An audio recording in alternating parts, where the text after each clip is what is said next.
I won't have a training the next day, the next Wednesday. Okay, we are cranking up in the YouTube channel, and that just went live. Let me go ahead and turn that off. Let me pull up the question box. And I will be taking questions at the end of the training tonight, just in case you have questions. I want to welcome everybody to tonight's Beacon Funnels training.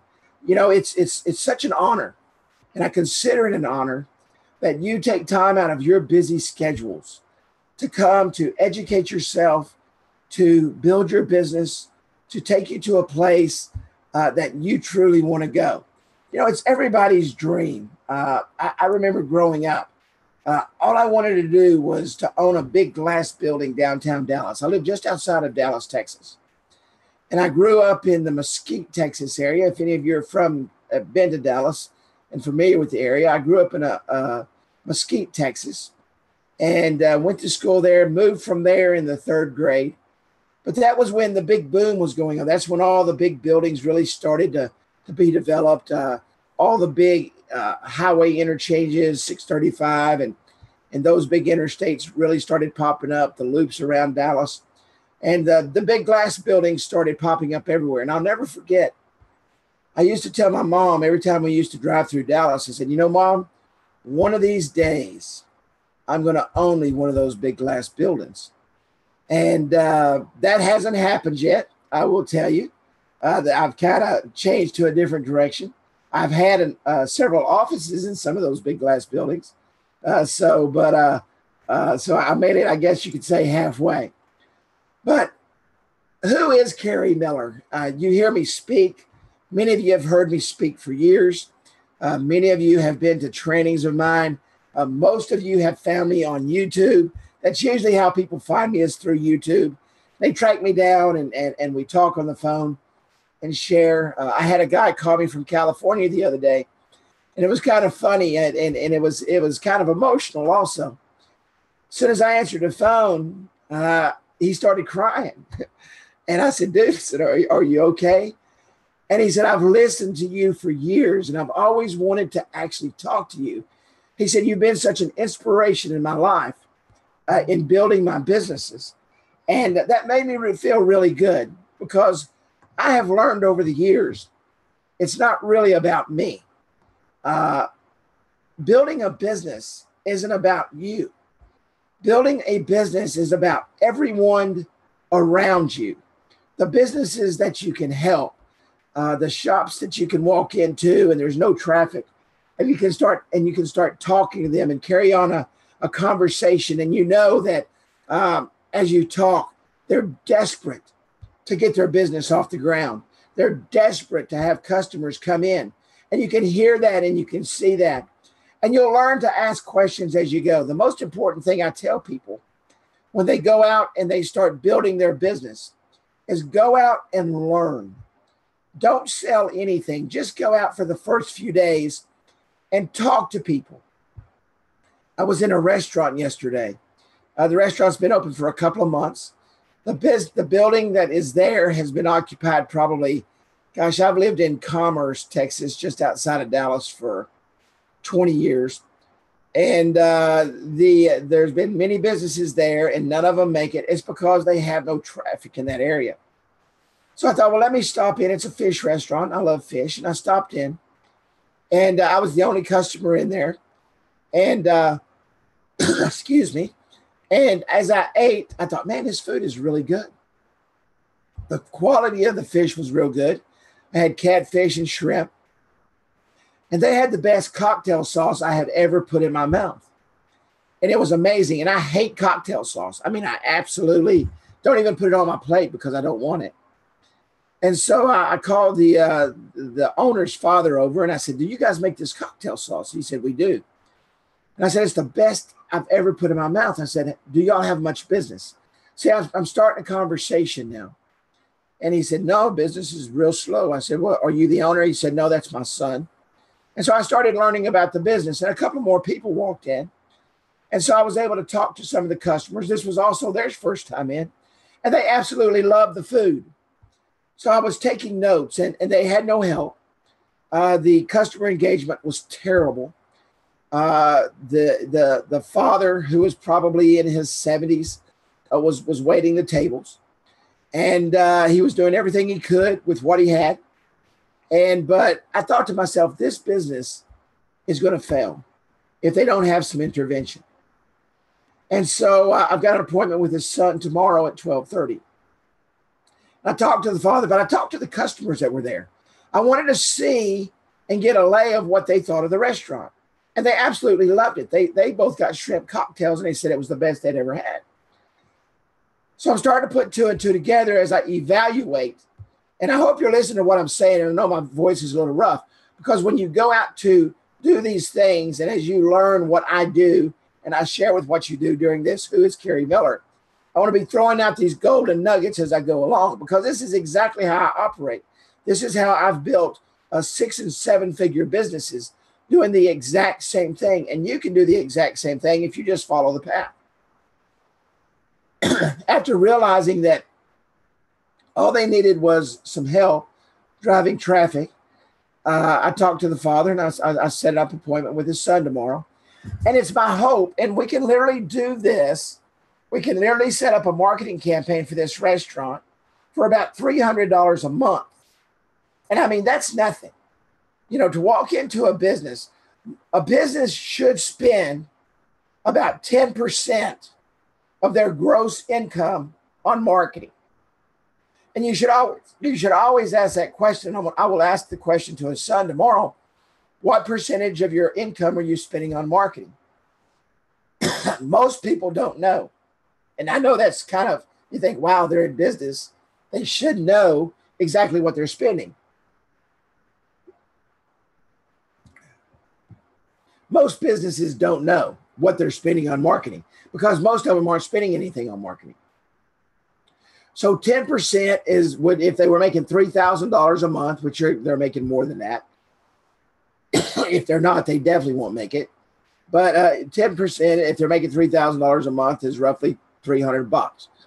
So I'm going to sit down with them, and I'm going to show them how to drive traffic into their business, and how we can use beacons, and we can use the funnel, and we can use SMS technology and all these things to drive business. But that's the way I do every one of my customers. I walk in and I get to know them.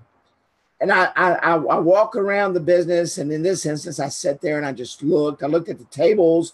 I looked at the dirty tables. I looked at everything. And I want to understand what their business is and where they're at. And you have to do that when you go out to visit businesses. Don't walk in just to sell. Okay, they know you're going to sell them something. There's no question in that. You've got to walk in and make a friend. You've got to walk in and build a relationship. The most important thing you can do as a business owner is build relationships. That's what it's all about. It's not about anything else. And that customer has to understand that you're truly in it for them, that it's not about you at all. Yes, you're going to make a living, and you're going to make a good living, and you're going to make great money. But it's not about that. See, that has to be secondary to you. And sometimes that's hard to say when you say, well, gosh, Kerry, I got to make a living. I'm tired of working a 9 to 5. I want to make 6 figures a year. And I can promise you, without question, if you have the heart and the desire and the business plan to get to 6 figures, and I will help every one of you do that. If you put that secondary and put your customers first, the 6 figures will come so easy that you won't even realize it happened. But that customer has to know that you have everything about them in your heart first, that you truly want to help them, that you want to help them succeed. Because here's what happens. If a business does not succeed, who fails right along with them? We do. If a business doesn't succeed, that's a direct reflection on what we do. Now, sometimes a business doesn't follow the plan. I'm going to tell you, it happens. It's going to happen probably 10 or 15% of the time. I don't care if you walked in with a golden bar, set it on their counter, and said, hey, if you will leave this here for 5 days, you'll be worth $10,000. They're going to move the golden bar. They're going to set it under the counter, and they're not going to listen to you. There's nothing you can do about that. In those instances, you pack your bags and you move on. Because there are thousands and thousands and thousands and thousands and thousands and thousands of businesses who will welcome you with open arms and will be gladly to spend $300 to $500 a month with you to help get their business on track and to help them do the things that they want to do, which is be successful. Because that business is their legacy. That business is what's putting food on their table. That business is what is sending their children to college or whatever else they want to do. So they do not want to succeed. I mean, they do want to succeed, but you'll find those that don't want to succeed. So with that opening, that's how I go out and find businesses. But let me tell you a little bit about me and got me to where I am today with Beacon Funnels. First off, as with any webinar, welcome to the event. And I apologize for being sick. Turn up your speakers and clear all distractions. You're going to be able to glean some nuggets tonight that I feel will truly be able to help you in your business. Kerry Miller TV, Beacon Funnels, nor I cannot guarantee just because you're watching this webinar, you'll make any sales, create any traffic, or increase your income. Every person is different, has different work ethics and different desires. So who am I? I was born and raised in Texas. I was born in Dallas, Texas, January 7th of 1960. Born in Baylor Hospital. I've been back to Baylor many times since then. And I grew up in the Dallas area. I grew up in the Mesquite and Garland area when I was raised. I was raised on a little street called Luau Street in Mesquite, Texas. And I'll never forget, really, that was one of my first entrepreneurial experiences. I set up a lemonade stand. And I might have told this story the other night, but I want to put all this on one video so I can share this with people. And I started a lemonade stand. Well, needless to say, there wasn't a lot of traffic walking up and down the sidewalk. So I thought to myself for a moment, how am I going to sell this lemonade? I need some money. I want to go to the dime store. And back then you had the 5 and dime stores right next to the grocery store. And that's where I wanted to go and buy something. So I started knocking on doors and I took my little cups and I would put lemonade in them. And I had one in both hands and I'd knock on the door and I'd say, and of course they'd come to the door and everybody knew me. They'd say, hey, Kerry, what are you doing? How can I help you? I say, I'm selling lemonade today. You know, it's a nickel a cup. And I said, I thought I would bring it to see if you would like some. Well, you know what was amazing? Every door that I went to that somebody was home, they bought lemonade. And I thought, wow, that's the coolest thing in the world. I mean, they're literally giving me a nickel for walking up to their door and giving them a cup of lemonade. And they were happy about it. And I was ecstatic. So I went all up and down my street and I sold all my lemonade. And I made $2 or $3 and I was happy as I could be.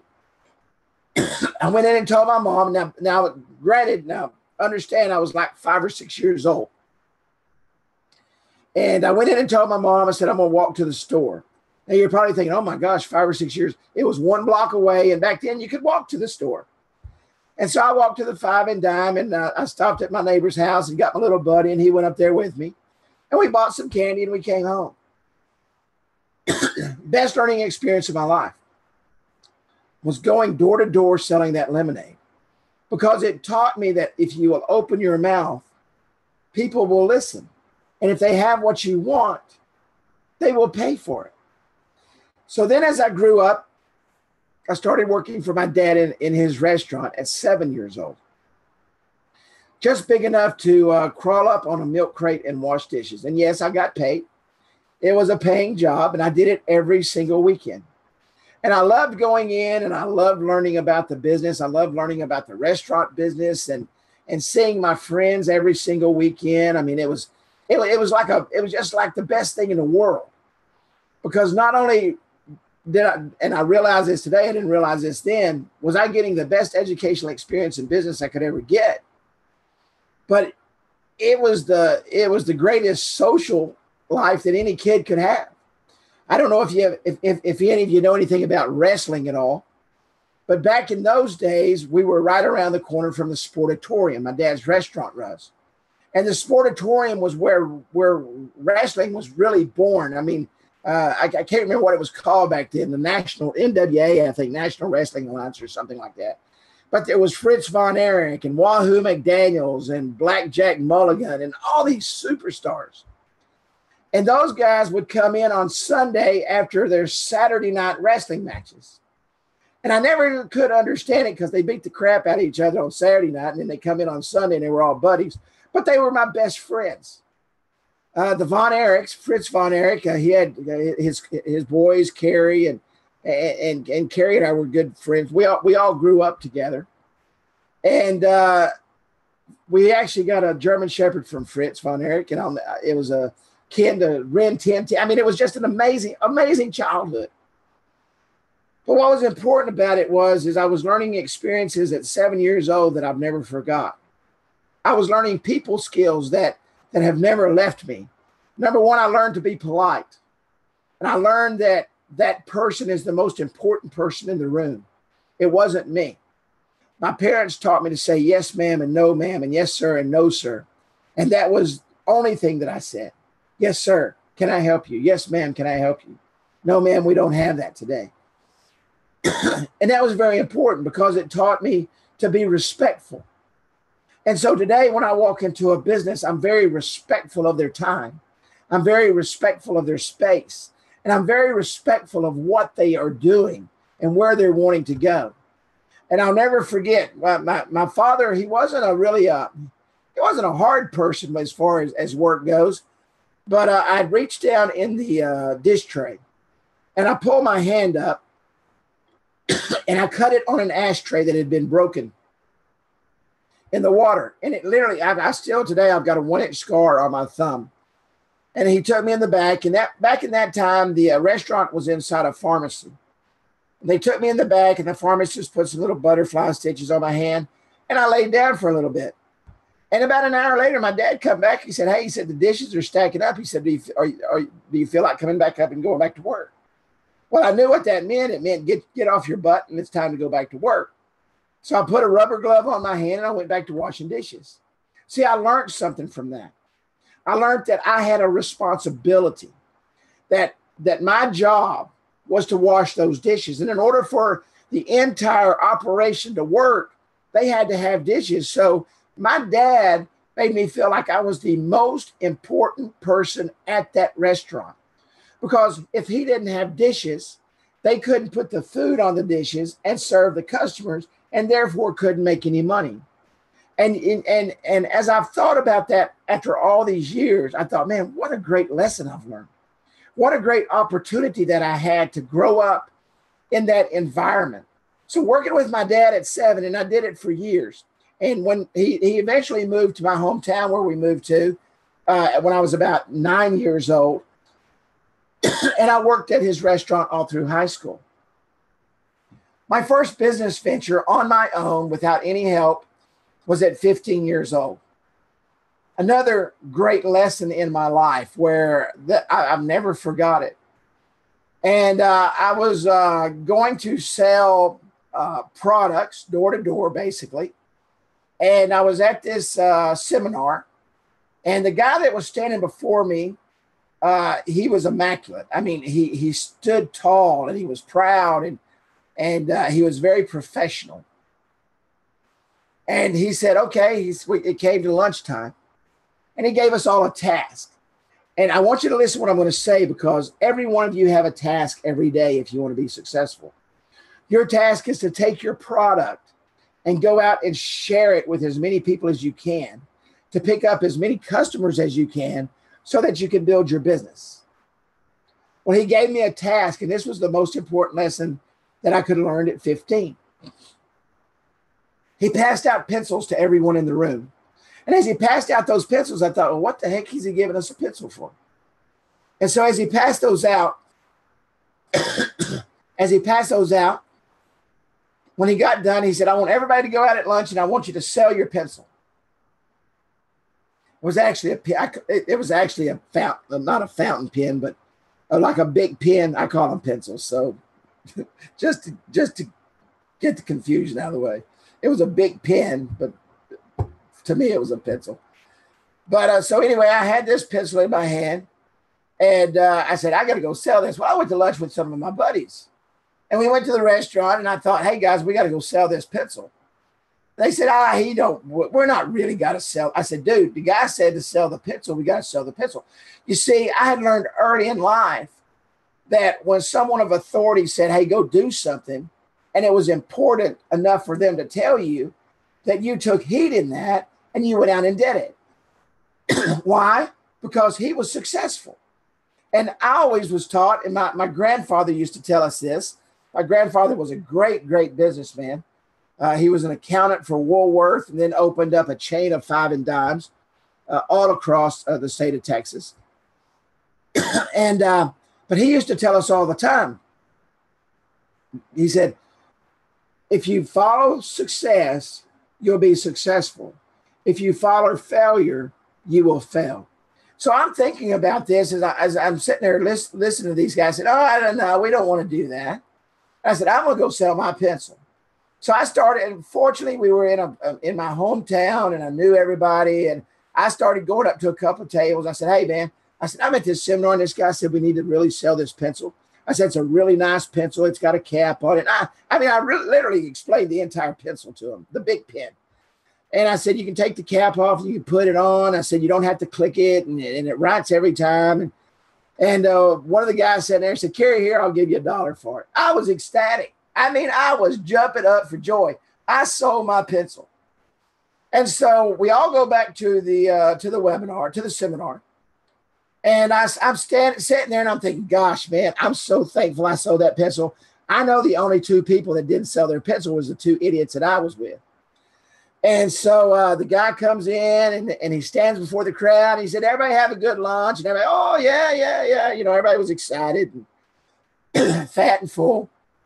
And so he said, I tell you what, he said, how many of you sold your pencil? And I raised my hand. I was excited, boy. And I said, I get to raise my hand with everybody else. Well, there wasn't but about a half a dozen people raise their hand. And I thought, wow, maybe I was not supposed to sell my pencil. Maybe I did not listen to the directions correctly. And so at that point, he said, okay, he said, I want everybody, we was in a little, I can't remember I can't think of what you call it, but there was 2 rooms, okay? And little seminar rooms. And there was 2 rooms. He said, I want everybody to get up from here that didn't sell your pencil and go next door.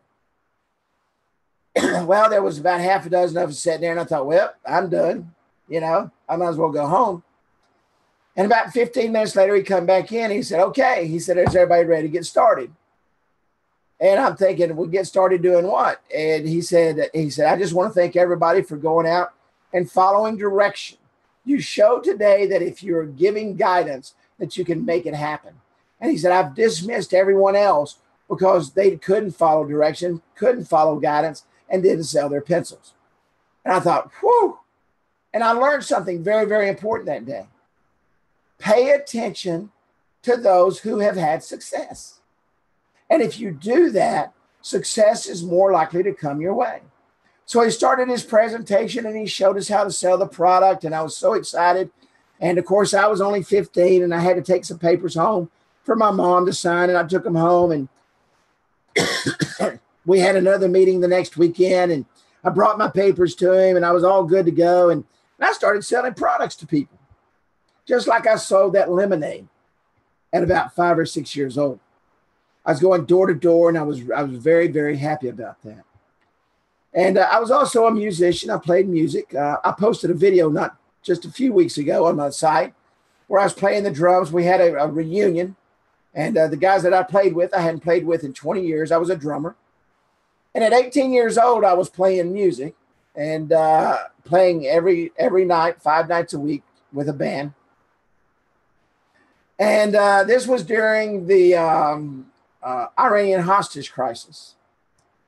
And I was watching a lady on TV, and she was really bad mouthing the U.S. And it kind of hit me wrong. And so I went home and I told my fiance at the time, I said, I said, I'm going to go join the Navy and I'm fixing to go over to Iran. And she said, no, you're not. I said, yes, I am. I said, I'm going over to get those hostages out of there. I said, I want to join the Navy. And she said, I don't think it works that way. I said, well, I'm going to find out. So I went down and joined the Navy. I was 18 years old. I went to boot camp, and within about 4 months, I was off the coast of Iran. And that's when they had launched the helicopters that had went down in the desert, and right before Reagan took office.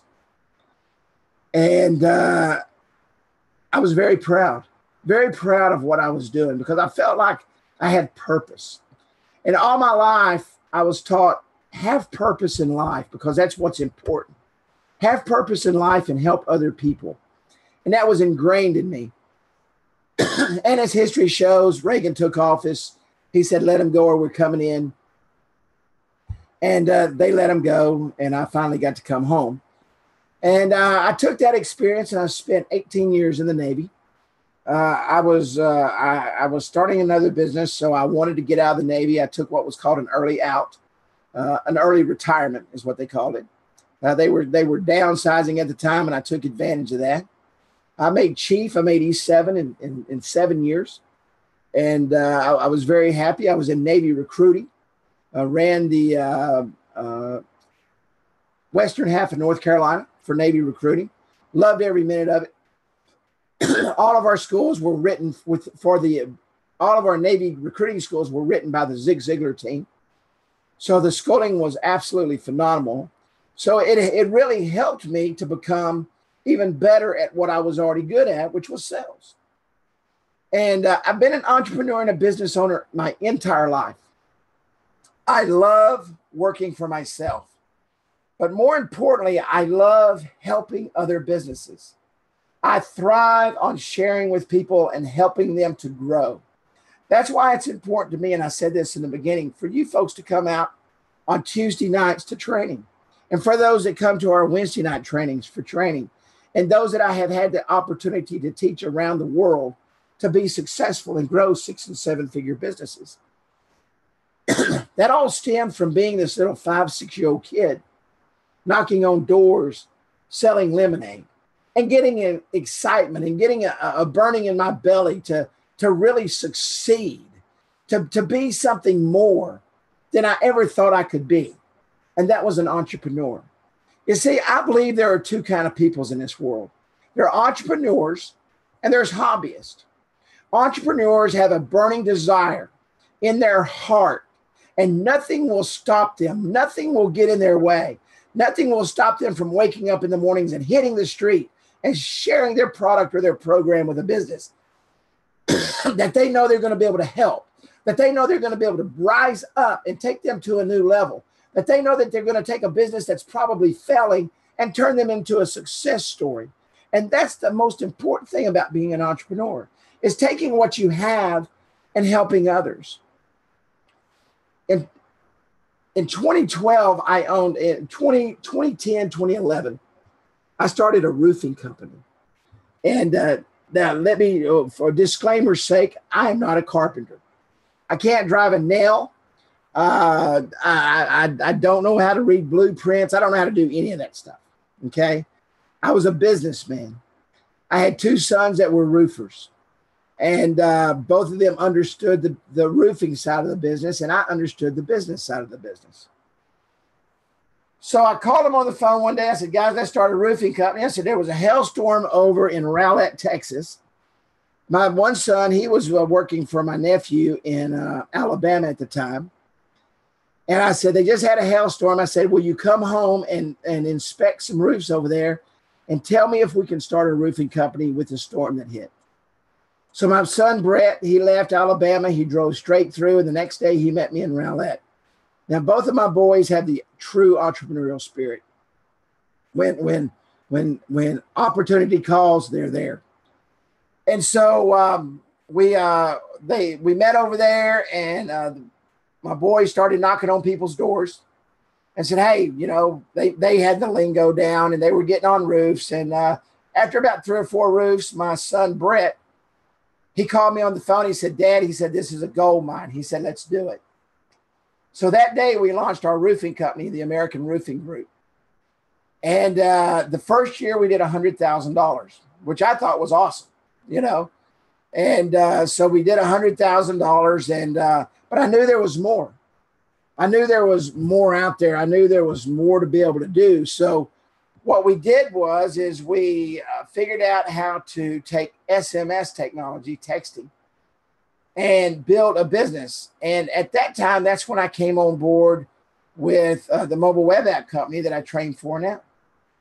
And so I took SMS marketing, and we went out and we took a business from $100,000 to $1.9 million the second year, using technology to reach out to our customers when storms hit. I've had the opportunity to be featured on TechCrunch Radio and Money for Lunch for mobile marketing. When I first started in the mobile industry and in really the tech industry we did today, I did it to build my roofing company. I didn't really do it to get in the mobile tech business. I was out of the box person, but I wanted to drive business. I was looking for the right tools and I couldn't find them. And I found the technology that I knew would change my business forever. And I took that technology. I sold my roofing company after I fell through a roof. And that's the reason I sold it. I said, man, I'm too old for this roofing stuff. It's time to move on. I wanted to go in the tech business. I wanted to take everything I learned from the time I was 5 years old all the way up to today and start building my mobile business. In 2012, soon after I got involved with the SMS, I was going out selling mobile web apps and I couldn't sell them. Devastating to my life, because I knew that I was a pretty decent salesman. And so I went out and I started selling and I couldn't sell anything. I'd come home every day and I was depressed. I was down. It was like the world was coming down around me, because the thing that I was good at, I couldn't make happen. So I was watching my favorite show. Matter of fact, I watched it before I sat down to this training tonight, Shark Tank.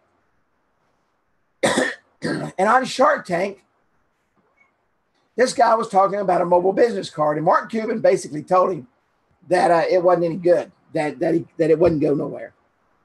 Well, I had the technology at the tip of my hands, and I said, you know what? I can build that and I can sell that. So I went back and I designed the first mobile business card in 2012. I think it was around June of 2012. The next day I took the mobile business card out. I could not, they were literally flying off the shelf, as they say. And I sold 7 or 8 mobile business cards that day. And I called a friend of mine. I said, man, I just came up with this idea last night. I said, would you test the market for me out where you're at? And he said, sure. He said, that's a great idea. He said, I need something to change the direction of my business. And he started selling mobile business cards. And to date, I've sold over 2,000 mobile business cards and built over 2,000 mobile business cards. And I love technology. And I looked at beacons. I looked at beacon technology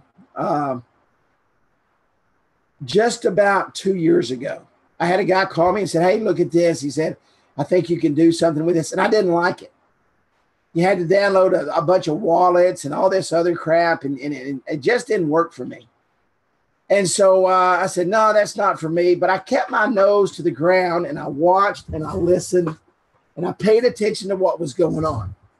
And I was watching as Google was developing the Eddystone program, which is the program we use today, which is the program that you folks are involved in. And so at the beginning of the year, I said, this is going to be very powerful, but we need a simple platform to be able to use to go out and build a funnel program using beacons. And that's how Beacon Funnels was born. Taking the knowledge that I've had in the past, putting it together with today's technology, and that's how Beacon Funnels came about. Because, see, I think it's important. And I've given these stats before, but I want you to listen to these because they're very important to your business. For every 100 customers, new customers that walk into a business, 80 of them will not come back. That is a huge number. 80% of the people that walk into a new business will not come back. And the reason they won't come back is because of engagement. They either weren't engaged when they were in the store, or there was no engagement once they left the store, or they just felt like it was just an absolute flop and that the business owner didn't care about them at all. And these are things that you have to talk to your businesses about. Is customer engagement. That restaurant I was telling you about earlier, the customer engagement absolutely sucked. It was absolutely terrible. And me and one of the guys that was sitting there, we were talking about the same thing. He said, you know, they really need to hire someone. And so their customer engagement was bad. And so they're going to lose 80% of the people that walk in that place of business, even though the food is good, because there's no customer engagement. And once you leave, you have to stay engaged with the customer. So as Beacon Funnels developed, and I started thinking about the SMS technology and driving with SMS, driving special sales with beacons, as I started looking at Amazon, started studying micro moments and micro commitments, and putting that technology inside the Beacon platform so that you can drive them from one place in a store to the next place into the store, so that they go in to spend $50 and they walk out spending $150. You're increasing the return on investment for that customer. And as I started putting all that together, I thought, man, this is the perfect storm. This is the way to completely complete the circle of life. Taking products that drive customers back in and bring them back in for special offers that they feel are placed just for them. Because the only way they can get them is how? Looking at their notifications. So as those people are trained, every time they walk back in the store, they're looking for those notifications. I truly believe in my heart that every person on this train and every person that listens to this, if you do one thing, be committed. Be committed to the future. Be committed to the task at hand. Be committed at helping other businesses grow. Take yourself out of the center and put the business in the middle, and you look from the outside in to help them set up their campaigns so that they can grow their businesses to be the absolute best they can be. You will have the greatest satisfaction that you've ever had in your life, because that's a win. It's not just a win for them, it's a win for you, because now what's going to happen? That customer is going to tell another customer, and that customer is going to tell another customer. And now you are the go-to person. You're the person that they're going to want to talk to help set up their campaigns to do the same thing. Now, is everybody going to want that? Nope. I've walked in businesses and they looked at me like I had 16 eyes. They couldn't grasp the concept. They were fine and dandy, but the 2 hours you were sitting in there with them talking, not one customer stepped in the door. But there are businesses out there that need you. There are businesses out there that are waiting on you to walk in the door. There are businesses out there that are waiting on a phone call and say, hey, do you use this technology currently? No, we don't. I'd like to take 15 minutes of your time. Can I stop by tomorrow and just visit with you? Absolutely, Carrie. And the next day you stop in and now you grow a relationship. And you take 15 minutes of their time, because that's about as long as it takes to show how a beacon works and how the entire platform works together. In 15 minutes, you will have their eyes wide open and they will say, when can we get started? Is it going to happen to everybody you talk to? No. I'd be sitting here. I would lie to you if I said everybody you talk to, you're going to make a sale. You're not. But I can tell you this, between 40 to 60% of the people that you talk to, you will close. Because the longer you do it, the better you get. But I can also make you another promise. If you don't get out and do it, they're not going to know about this program.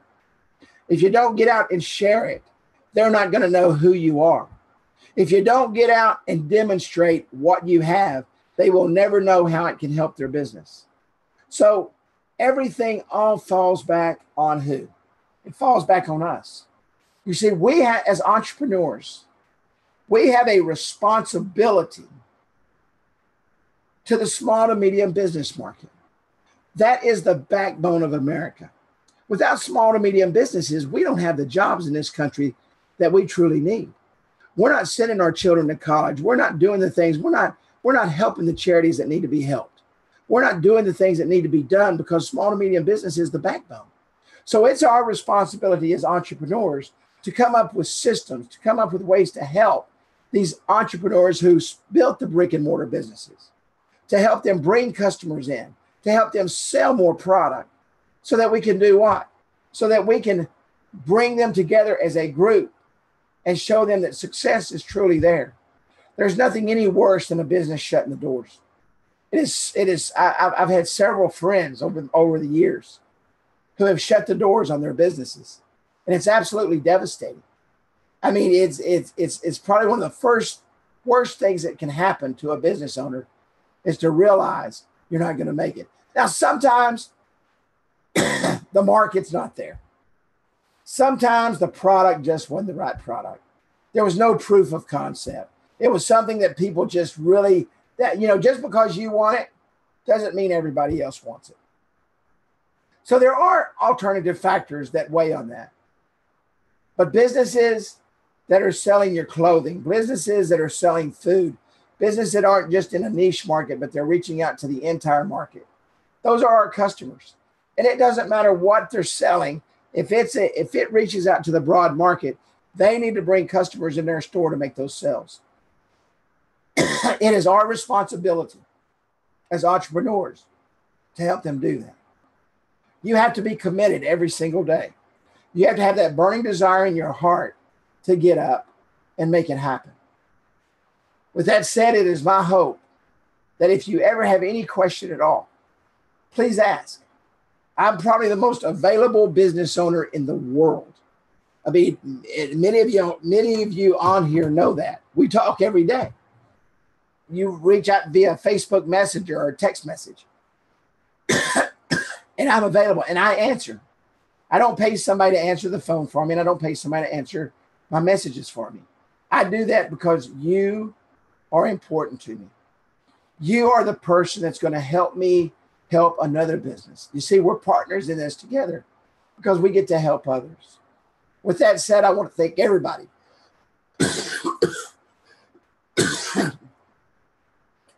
Excuse me just 1 second here.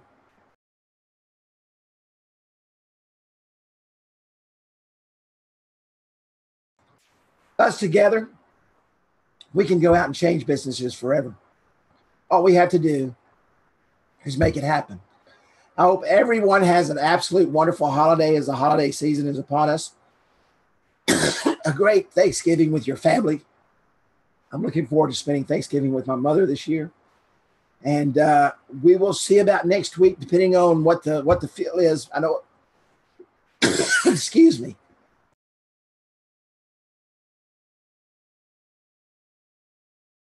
I hope I get over this crud soon. But have a great holiday with your families, your friends, your loved ones. If you need me, call me, text me, and I look forward to working with every single one of you. God bless. Have a good night, and I will see you on our next training.